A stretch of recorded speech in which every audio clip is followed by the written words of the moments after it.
All right, y'all, buckle up, because we're about to take a wild ride through the chaotic world of foods that were once totally normal, but are now illegal or banned. From heart-clogging margarine to toxic diet chips that literally ruined people's pants, the 1980s and 90s were a lawless time for food.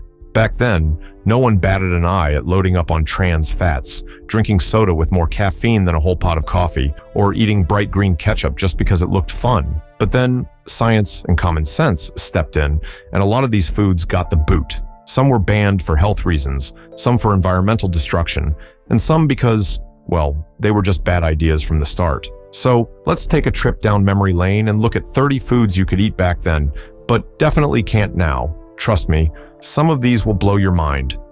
Trans-fat-laden margarine.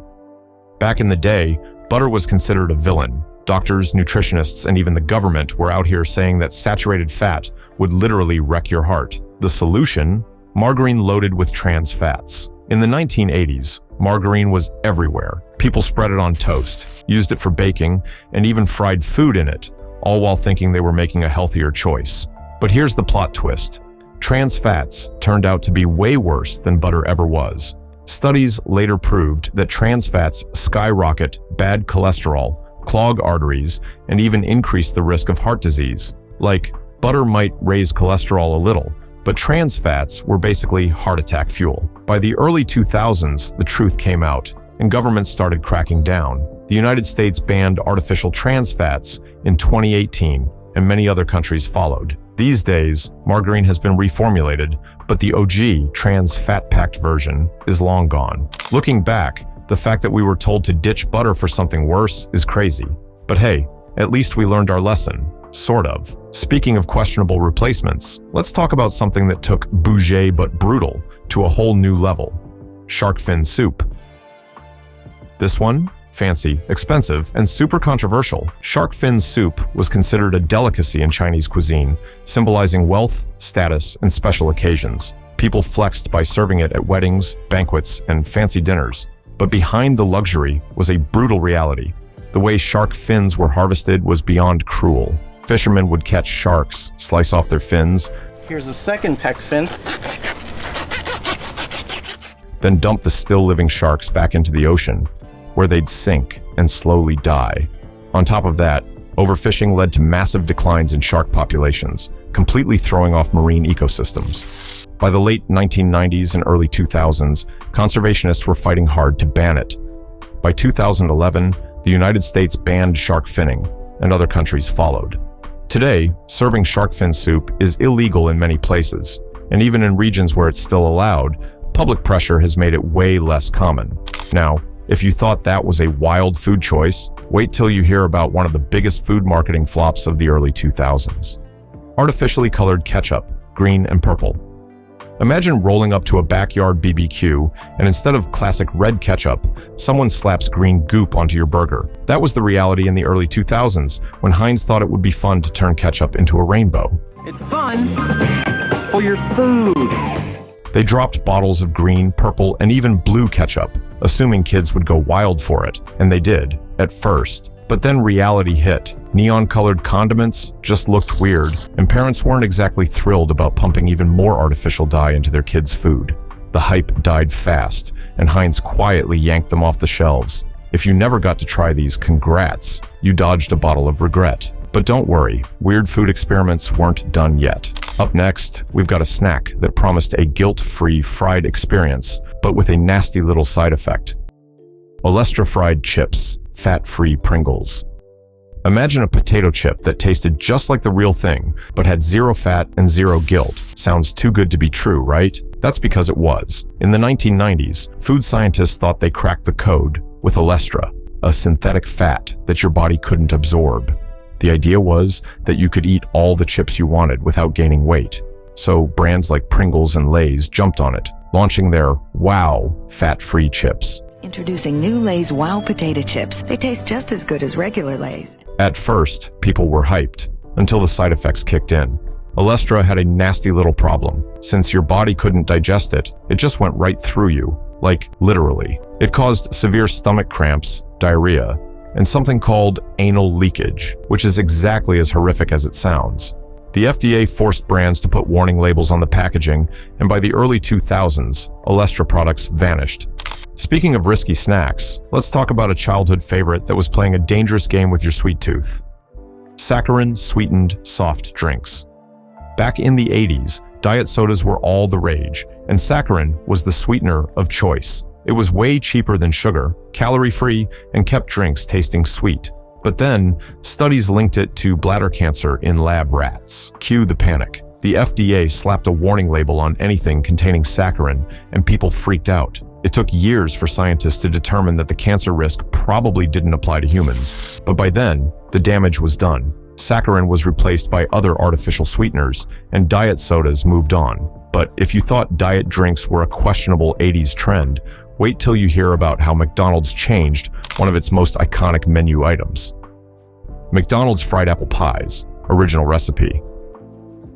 Ah, the McDonald's fried apple pie. If you had one in the 80s, you know the magic of biting into that crispy golden crust and getting a mouthful of molten hot apple filling. These things were deep-fried perfection, until McDonald's decided to healthify them. In 1992, they switched to baking the pies instead, claiming it was a better alternative. But let's be real, the baked ones never hit the same. The crispy, flaky crust was replaced with a softer, kinda boring version. It's like going from a rock concert to elevator music. Fried pies still exist in some countries, but in the US, they're mostly a thing of the past. Next up, let's talk about a soda that made energy drinks look like child's play. Jolt Cola, extreme caffeine levels. Before Red Bull, Monster, or any of today's energy drinks, there was Jolt Cola, the OG high-caffeine soda that had parents panicking. Launched in 1985, this stuff was basically a sugar rush in a can, loaded with twice the caffeine of regular cola. Its slogan? All the sugar and twice the caffeine. Yeah, they weren't even trying to hide it. Every 80s kid who wanted to pull an all-nighter for video games or cram for a test reached for Jolt. It was the drink of choice for hackers, gamers, and anyone needing a legal way to stay wired. But then, health concerns started rolling in. Schools banned it. Nutritionists lost their minds. And by the 2000s, Jolt's reign was fading fast. They tried rebranding a few times, but it never recaptured its former glory. Eventually, it disappeared from stores entirely. Now, if you think that was bad for you, let's talk about an artificial coloring that had people literally seeing red. Red dye, number 2, candy.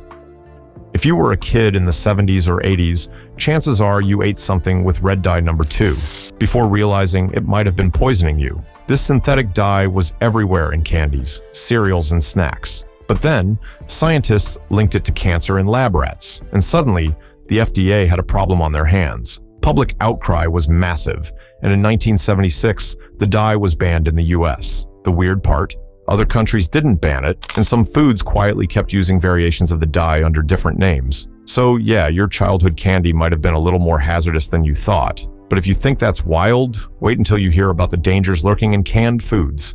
Lead-soldered canned foods. Okay, imagine cracking open a can of soup in the 80s, thinking you're about to enjoy a cozy meal, only to unknowingly consume lead. Yep, before regulations tightened up, many canned goods were sealed using lead-based solder. Over time, that lead could leach into the food, especially if it was something acidic like tomatoes or fruit. And let's just say lead poisoning is not the kind of flavor enhancement you want. By the late 80s, the risks were too obvious to ignore. The FDA finally stepped in, and lead-soldered cans were banned in the US. But here's the scary part. Some countries kept using them for years, so if you ever ate imported canned food in the 90s, you might have been playing a risky game.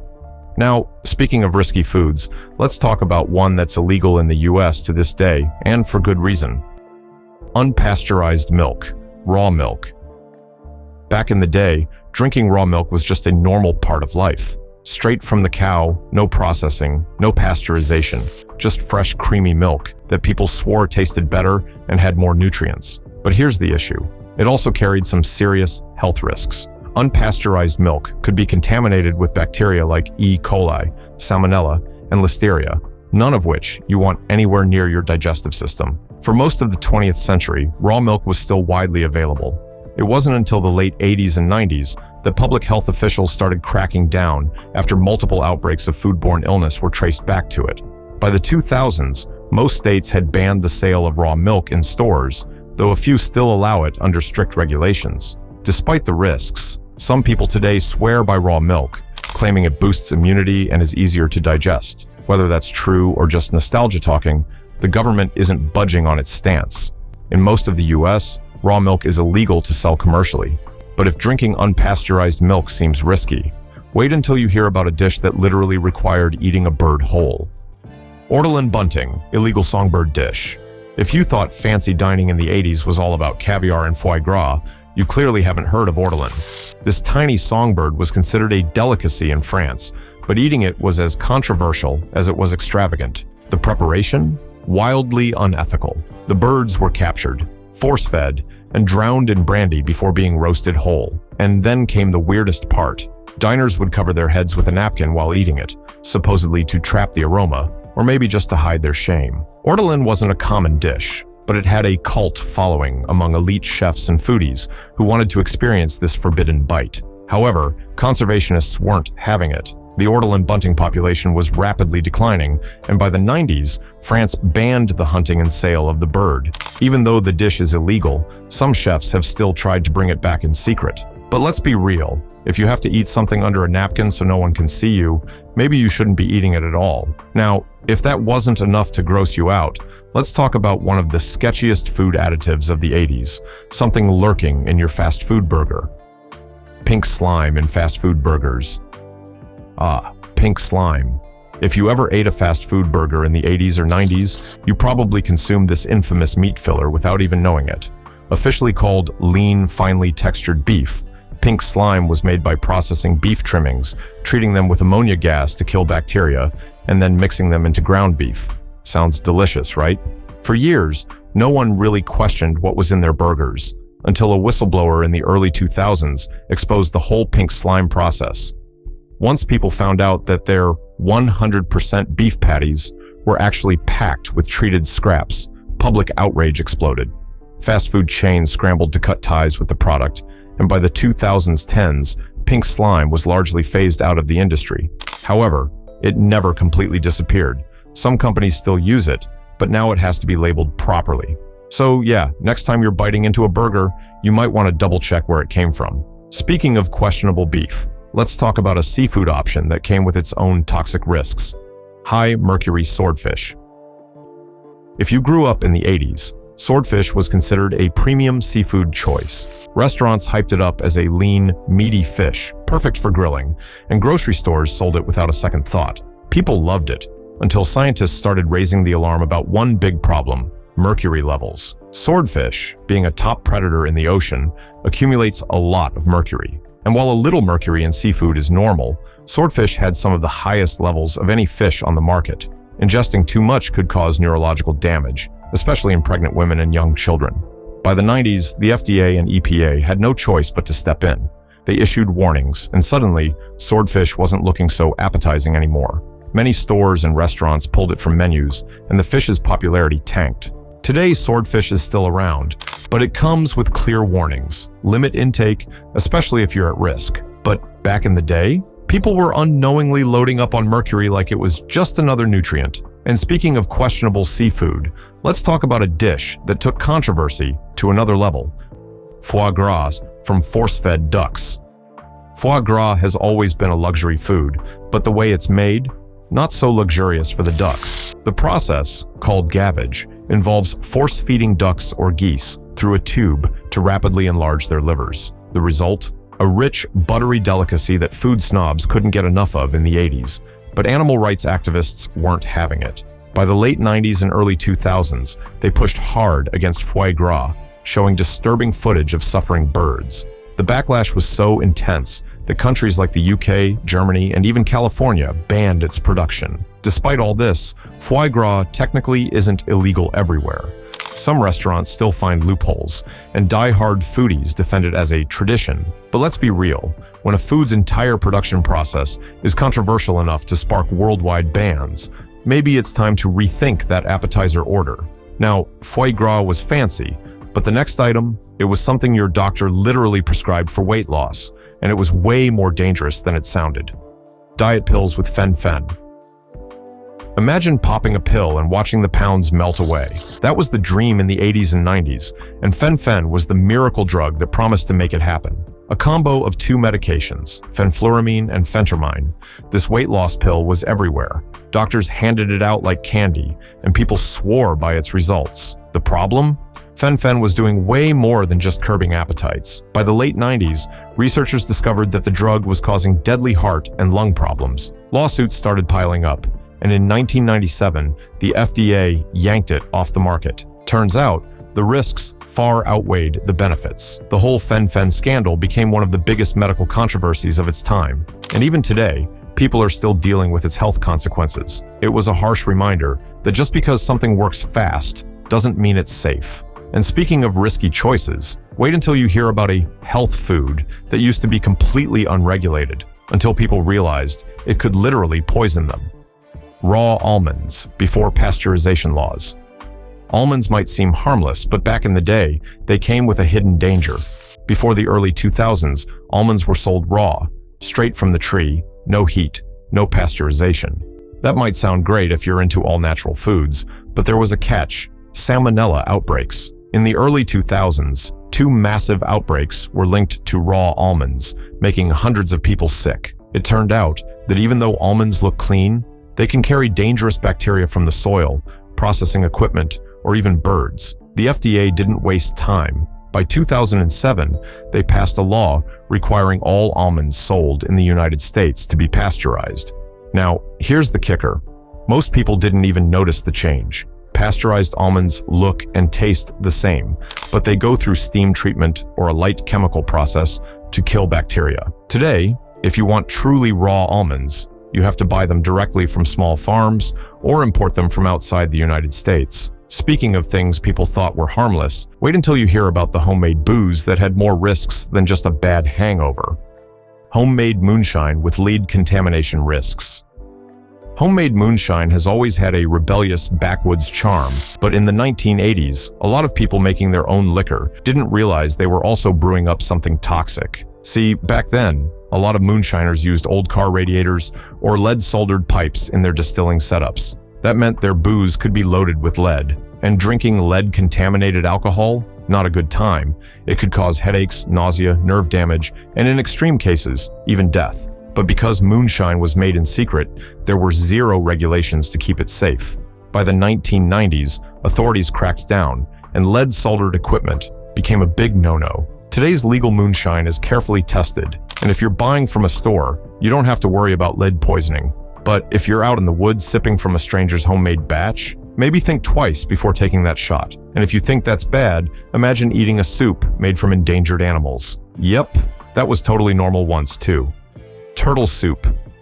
Back in the day, turtle soup wasn't just a delicacy, it was straight up fancy. In the 19th and 20th centuries, it was a go-to dish in upscale restaurants, and even canned versions were available in grocery stores. People loved its rich, meaty flavor, and it was especially popular in places like New Orleans. But here's the problem: overfishing. By the late 20th century, many species of turtles, especially the ones used for soup, like the green sea turtle, were getting wiped out. Conservationists sounded the alarm, and laws were put in place to protect them.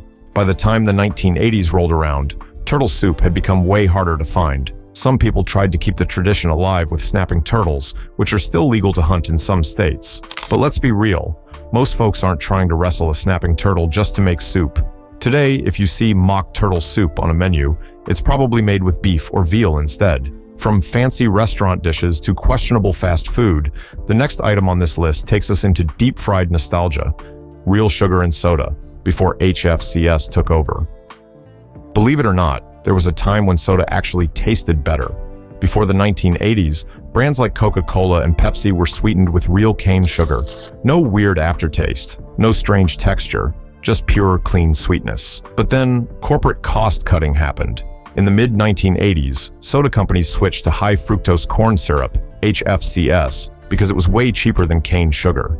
And let's be real, once companies find a way to save money, they never go back. HFCS wasn't just cheaper, it was also sweeter, meaning companies could use less of it and still get the same sugary punch. But here's the catch: HFCS is processed differently by the body and has been linked to everything from obesity to diabetes. The good news?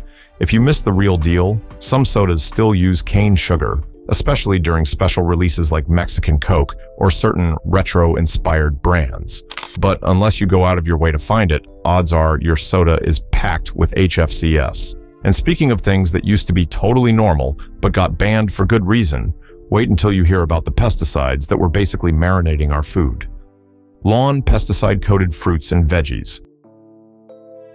Before regulations. Once upon a time, if you were biting into an apple or munching on some lettuce, you might as well have been eating a side of pesticides. Before stricter regulations in the 1980s and 90s, farmers used some wildly toxic chemicals to keep bugs away.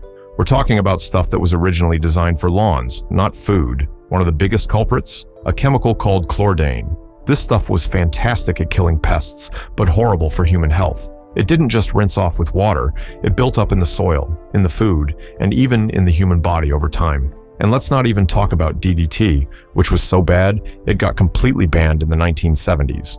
Today, pesticides are still used, but regulations are way stricter. Organic produce offers an option for people who want to avoid chemicals entirely, but even conventionally grown fruits and veggies are far safer than they were back in the day. But if you think that's bad, wait until you hear about what fast food chains were frying their food in. Let's just say your fries used to taste very different. Fast food cooked in beef tallow. Before the health police came knocking, fast food joints, especially McDonald's, used to fry their fries in pure beef tallow. And let me tell you, those fries were legendary, golden, crispy, with a rich, deep flavor that today's vegetable oil just cannot compete with. But then, the 80s and 90s rolled around, and the war on saturated fat exploded. Nutritionists, the media, and even the US government went full attack mode on animal fats, blaming them for heart disease and basically making them public enemy number one. Fast food chains caved under pressure, swapping out beef tallow for vegetable oil. McDonald's made the switch in 1990, and honestly, the fries have never been the same since. What's wild is that years later, research started questioning whether saturated fat was really the devil it was made out to be. Some experts even argue that the switch to processed vegetable oils did more harm than good. But by then, the damage was done. That iconic beef tallow flavor was gone, and fast food fries have been mid ever since. Next up is something that would be considered disgusting today. Raw cookie dough with unpasteurized eggs. Ah, the sweet, doughy rebellion of eating raw cookie dough. For decades, people have risked it all for a spoonful of that gooey, chocolatey goodness. But here's the thing. Before pasteurized eggs and safer flour processing, this was way more of a gamble. Back in the day, eggs weren't treated to kill off bacteria like salmonella, and raw flour wasn't considered a potential hazard. That meant if you were licking the spoon in the 1980s, you were basically rolling the dice on a serious case of food poisoning. And trust me, no batch of chocolate chip cookies is worth that kind of stomach disaster. Nowadays, food safety standards have tightened, and companies even sell edible cookie dough made without eggs or with heat-treated flour. But let's be real. Most of us still take a risk and sneak a bite when baking at home. Some things never change. Speaking of things that should have been for adults, but were sneakily marketed to kids, let's talk about one of the most questionable beverage trends of the past, AlkaPops. AlkaPops for kids, wine coolers marketed to teens. Picture this, it's the 1980s, and a bunch of soft drinks are suspiciously alcoholic. Welcome to the era of AlkaPops, sweet, fruity beverages that looked way too much like regular soda. Brands like Bartles and Jamie's and California Coolers were technically made for adults, but let's be real. Those neon-colored labels and candy-like flavors were practically screaming at teenagers to try them. These drinks were loaded with sugar and just enough alcohol to get you buzzed without that harsh liquor taste. Parents and lawmakers eventually caught on, and by the late 1990s and early 2000s, laws cracked down on the marketing of these drinks to younger audiences. But did that stop companies from selling alcohol in ridiculously tempting packaging? Nope. The trend just shifted to things like hard seltzers and flavored malt beverages. So, while AlkaPops aren't gone, they're definitely not as sneaky as they used to be. Now, let's move on to something that also seemed innocent at first, but turned out to be hiding a controversial secret: artificial sweeteners. Supersized fast food portions, before bans on upsizing. Back in the day, fast food chains were all about making things bigger, because why get a medium when you can get a gallon-sized soda for a few cents more? Supersizing was the norm in the 80s and 90s, and people were chowing down on fries that came in what looked like buckets. McDonald's even had a supersize option that made today's large look tiny. But then, the early 2000s hit, and folks started realizing that drinking a 2-liter of Coke with every meal might not be the best idea. Enter the health advocates, lawsuits, and, of course, the documentary Supersize Me. With obesity rates climbing, the pressure to tone it down led many fast food chains to quietly retire their upsized meals. McDonald's officially pulled the plug on Supersize in 2004, and other places followed suit. These days, some cities and states have even banned restaurants from serving gigantic sodas. But let's be real, if you really want a ridiculous amount of fries, you know you can just order multiple servings. Mad cow disease risk beef, pre-screening laws. If you were eating beef in the 80s and 90s, there was a tiny but terrifying chance you were getting more than just a burger. You could have been exposed to mad cow disease. Sounds fake, but this was a real concern back in the day. The issue? Farmers were feeding cows to other cows. Yeah, actual cow parts were being used in animal feed, which led to the spread of bovine spongiform encephalopathy, BSE, better known as mad cow disease. When humans ate infected beef, they risked developing Creutzfeldt-Jakob disease, a horrific brain disorder with no cure. Cases popped up in the United Kingdom and sent everyone into full-on panic mode. The US finally put strict regulations in place in the 90s, banning risky feeding practices and implementing strict testing on cattle. But for a while there, eating a steak meant playing a very high-stakes game. Artificially hydrogenated peanut butter. If you ever had that perfectly creamy, shelf-stable peanut butter as a kid, the kind that never separated, it was probably loaded with hydrogenated oils. In the 80s, this was the industry's way of keeping peanut butter smooth and spreadable forever. No stirring, no mess, just pure peanutty goodness. The problem? Hydrogenated oils contain trans fats, which we now know are terrible for your heart.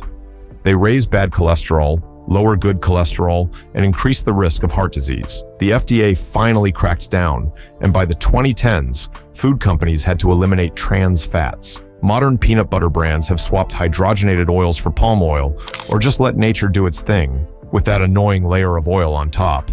Sure, you have to stir it now, but at least it won't try to murder your arteries. MSG-laden Chinese food, before the controversy. Back in the day, nobody batted an eye at MSG. In fact, it was a staple in Chinese takeout, adding that extra hit of umami goodness that made everything taste fire. MSG, or monosodium glutamate, is a flavor enhancer that was everywhere, from instant ramen to canned soups. It gave food that addictive savory taste, and people loved it. But then, the late 60s happened, and suddenly, MSG got blamed for everything, from headaches to heart palpitations. The term Chinese restaurant syndrome popped up, and people started freaking out. The FDA investigated and found zero proof that MSG was dangerous, but the damage was done. Restaurants started putting up those "No MSG" signs like it was some kind of poison. Fast forward to today, and science has pretty much cleared MSG's name. Turns out, it was never the villain we made it out to be. In fact, it's naturally found in foods like tomatoes and cheese, and now MSG is making a comeback, because let's be real, food just tastes better with it. Next, we have this cute little thing, Kinder Surprise eggs, banned in the US for a time. If you grew up outside the US, you probably had zero idea that Kinder Surprise eggs were illegal in America for decades. Yep, those chocolate eggs with the fun little toy inside, banned. The reason? The FDA has a strict rule against non-edible objects inside food. Apparently, the government thought kids would just inhale the plastic toy instead of eating the chocolate like a normal human being. This law came from the 1930s, long before Kinder Surprise eggs even existed. But when they hit the market in Europe, the US kept them out. It wasn't until 2017 that Kinder finally cracked the code with the Kinder Joy egg. Same chocolatey goodness, but the toy was packaged separately. Still, Americans missed out on decades of elite childhood fun, all because of an ancient law that assumed kids couldn't tell the difference between food and not food. If this made you mad, brace up. You might be outraged at what comes next. Frying with lard in schools and hospitals. Once upon a time, Lard was the go-to frying fat in schools, hospitals, and just about every kitchen that had a deep fryer. Before vegetable oils took over, lard, rendered pig fat, was seen as a cheap and reliable way to crisp up everything from French fries to chicken. Hospitals and schools used it because it was widely available, had a long shelf life, and made food taste undeniably better. Think about it. Lard-fried foods had that perfect golden crunch and rich, savory depth that modern oils just don't deliver. So, what happened? Well, the nutrition police came in hard during the latter half of the 20th century. As concerns about cholesterol, heart disease, and saturated fats grew, lard was painted as a dietary villain. Schools and hospitals, places expected to promote health, ditched it in favor of vegetable oils like soybean and canola. The irony?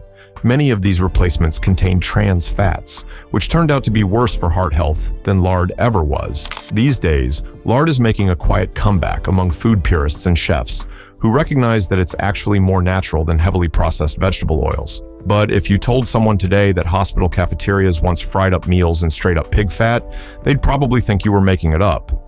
Homemade eggnog with raw eggs. Back in the day, making eggnog from scratch was a holiday tradition, and nobody batted an eye at using raw eggs. Families would whip up big bowls of the creamy spiced drink, often spiking it with a generous pour of rum or bourbon.